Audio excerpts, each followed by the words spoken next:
Bonjour à toutes, bonjour à tous, c'est Guillaume, heureux de vous retrouver pour ce derby de la Bigorre, ce Bigorrico comme on aime à l'appeler, entre le FC Lourdes en rouge et bleu et le Stade Bagnérais qui voulait consolider sa deuxième place face aux voisins lourdais qui venait jouer crânement sa chance dans un Cazenave archi-comble. 4000 personnes selon la police, 20 000 selon les organisateurs. Autant vous dire qu'il y avait du monde ici à Bagnères sur ce dimanche après-midi. Et là, Romain Duluc, dès les premières secondes, qui est pris haut par Quentin Piccioli, qu'on appelle aussi Picciol. Malheureusement, Romain rate son cadre et Bagnères ne peut pas prendre l'avantage sur cette occasion. Lourdes va se dégager tant bien que mal de sa zone. Et là, Brian Brichet, en deux temps, va vouloir envoyer une quille qui va trouver la poitrine fumée, comme on aime à l'appeler depuis quelques semaines, de Darbo, qui va permettre cette fois-ci à Romain Duluc d'ouvrir le score avec cette pénalité. Bagnères qui prend les devants à la 9e minute, 3-0. Lourdes va se rattraper, et notamment en conquête, avec là une mêlée qui est pénalisée pour les Bagnérais. Darbo va égaliser à la 20e minute et les siens reviennent donc à 3 partout. Un coup d'envoi bien récupéré par Thomas Sonnet. On va pouvoir mettre le jeu en place du côté Bagnérais avec Ferras qui vient jouer derrière lui avec Quentin Guéry qui avance, qui est mis au sol. On vient jouer avec les gros Galou Reyes qui est bien pris. On arrive à éjecter Danos qui trouve Bello pour Tugaillé bien pris. On est bien installé côté Lourdais, on se consomme pas beaucoup dans les rucks. Mais Bagnères, dans la continuité de ce qu'ils ont l'habitude de faire, va conserver le ballon, va multiplier les temps de jeu. Et là, s'approche dangereusement de la zone de marque. Avec un bras tendu pour un avantage. Lisba à quelques encablures, quelques centimètres de la ligne. Thomas Sonnet qui va mettre le casque à pointe pour essayer, lui aussi, d'arriver dans l'embut. Mais les Lourdais tiennent bien, et regardez, qui va, la bedaine à l'air, prendre le ballon pour aller marquer. C'est Xavier Lisbani. Et là, tout le public chante cette fameuse chanson à sa gloire, à sa renommée. Bravo Xavier. Mais Bagnères va encore souffrir en mêlée et va offrir une nouvelle opportunité à leur buteur Darbo de revenir à 10-6 juste avant la pause. Ah, mais qu'est-ce qui se passe ? Je sens que je suis aspiré.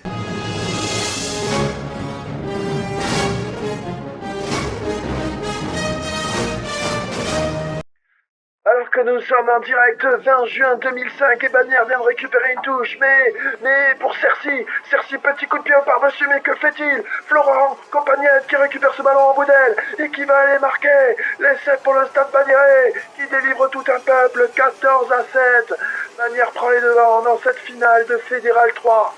Incroyable dénouement. Alors que Draguignan essaye de mettre toutes les forces dans la bataille pour essayer d'accrocher. Et non, Bagnères, c'est terminé.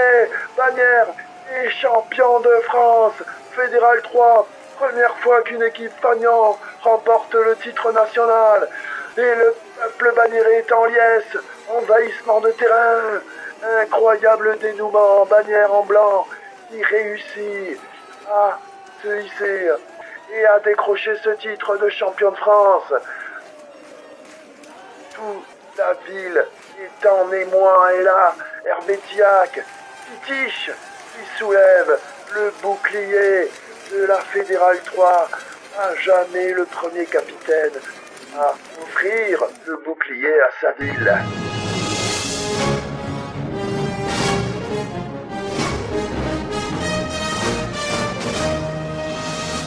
Ouais, il se trouve qu'une faille temporelle m'a emporté il y a 20 ans, alors que là, Quentin Guéry, qui lui est en train d'emporter tout sur son passage en fin du facteur, et il va mourir dans l'embut pour permettre au Stade Bagnérais de repasser devant 15-6. 43e minute. Les Lourdais qui vont vouloir se venger. Et là, à nouveau, un bras tendu sur mêlée avec Momo Rubio qui s'échappe et qui, dans un mouchoir de poche, délivre un caviar pour Ricard, qui marque l'essai et qui permet aux siens, et avec la botte de Darbo, de revenir à 2 points du Stade Bagnérais. Habituellement, les arbitres en difficulté en mêlée sifflent une mêlée, une pénalité pour une équipe, une pénalité pour l'autre. Mais là, monsieur l'arbitre a décidé autrement, avec un arbitrage à sens unique pour les Lourdais qui, avec la botte de Darbo, vont prendre l'avantage à 10 minutes de la fin. Duluc va rater malheureusement la pénalité qui aurait pu voir les siens revenir dans cette rencontre. Là, à nouveau, bras tendu vers la droite. Effectivement, peut-être monsieur l'arbitre a-t-il trouvé une belle maison du côté de Gerdou-d'Asté et voulait-il la montrer à sa famille. Quoi qu'il en soit, les Lourdais continuent, eux, à jouer avec un pragmatisme, comme une équipe qui vient jouer à l'extérieur. Et là, les images se passent de commentaires. Un plaquage ultra dangereux sur Romain Duluc et la conversation entre les deux arbitres en direct. C'est qui alors ? J'ai vu, je sais qui c'est, mais je dirai rien. Situation donc assez lunaire, où Romain Duluc, qui échappe de peu à un grave accident, prend en plus un carton jaune qui sera aussi donné à son agresseur. Quoi qu'il en soit, le match ne se joue pas là et le chauvinisme doit rester à sa place.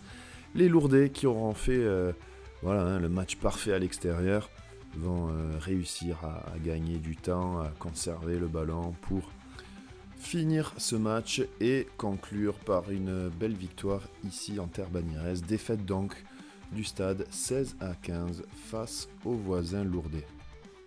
Autre résultat marquant dans cette poule 4, les nombreuses victoires à l'extérieur, que ce soit celles de 4 cantons sur le terrain de la Faroua ou de Saint-Médard sur le terrain de Floirac. Tyros continue son cavalier seul avec une victoire à l'Irak. Au niveau du classement, Bagnères reste à la 2e position avec 7 points d'avance sur le 3e. Bagnères qui conserve donc un petit matelas d'avance, mais qui devra se méfier des équipes en forme dans cette poule comme Pérorade ou Saint-Médard-en-Jalles. Qui concerne les vainqueurs du jour, les Lourdais, qui se replacent pour potentiellement accrocher une place qualificative. Bagnères qui se déplacera sur le terrain de Floirac dimanche prochain, le 9 mars. Il faudra essayer de rebondir du mieux possible afin de garder un pied dans ces 2 places directement qualificatives pour les 8e de finale du championnat de France de Fédéral 1. Merci d'avoir regardé cette vidéo. Un petit clin d'œil donc à notre équipe de Fédéral 3 d'il y a 20 ans que Bagnères a gagné ce titre national. On pense bien à eux et on se donne rendez-vous dimanche prochain pour ce déplacement à Floirac. Il fallait un gagnant et pour moi le meilleur de la journée a gagné. Et puis voilà. Voilà. C'est bien. Passez une bonne soirée. Ça, la soirée, elle tourne et est dure. Eh oui.